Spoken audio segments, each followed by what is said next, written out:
We are awaiting in the next couple of hours the details on a sweeping EPA overhaul of pollution and emission standards in this country.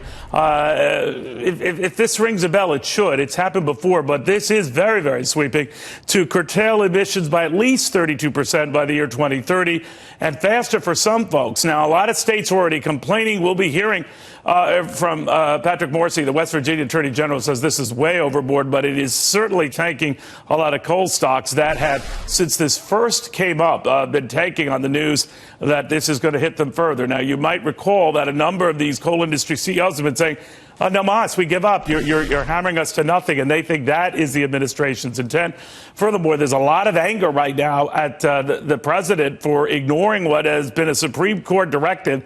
Look, when the EPA comes out with recommendations, you just can't willy-nilly not consider the cost to companies of these recommendations. But again, the administration doubling down on this with a plan that will go further than any president has ever gone before in policing pollution in this country. Part of a climate change initiative the president wants to make part of his legacy.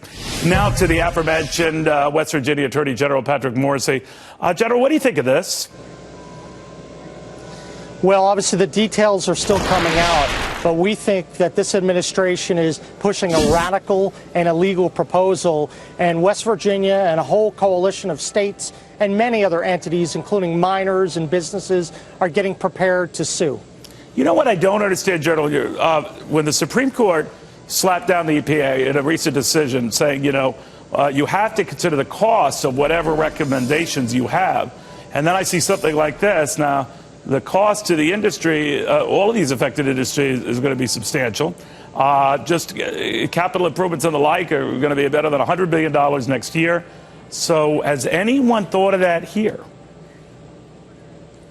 Well, I think people have, and most folks are focusing on the fact that the EPA releases these rules that they know may not ultimately get upheld in the courts, but you release it in order to force states and utilities to come into compliance with it, knowing that if you don't get a court decision for 2, 3, 4 years, the damage will already be done.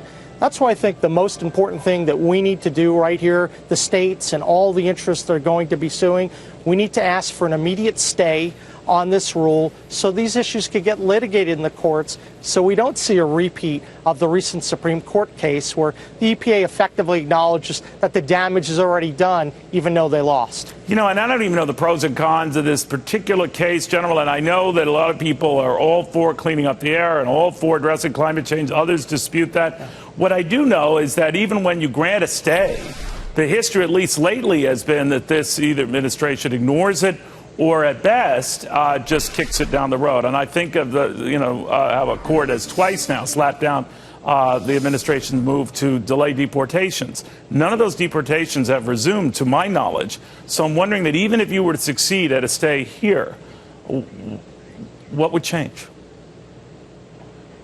Well, we're hopeful that if we are able to get a stay, then the court can carefully consider all these issues. But we know that the administration's track record on the rule of law is very poor. But yet we do have confidence that if we go into court, that if judges can give us a fair hearing, we'll ultimately prevail on the merits. One of the most important things, I think, for people to focus on is that this is the Environmental Protection Agency. This is not a central energy planning authority. So we think as people begin to see the utter lack of authority on this rule, they're going to start to move into our camp. And I think that may force the EPA through the public pressure to ultimately do the right thing. All right, General, thank you very, very much.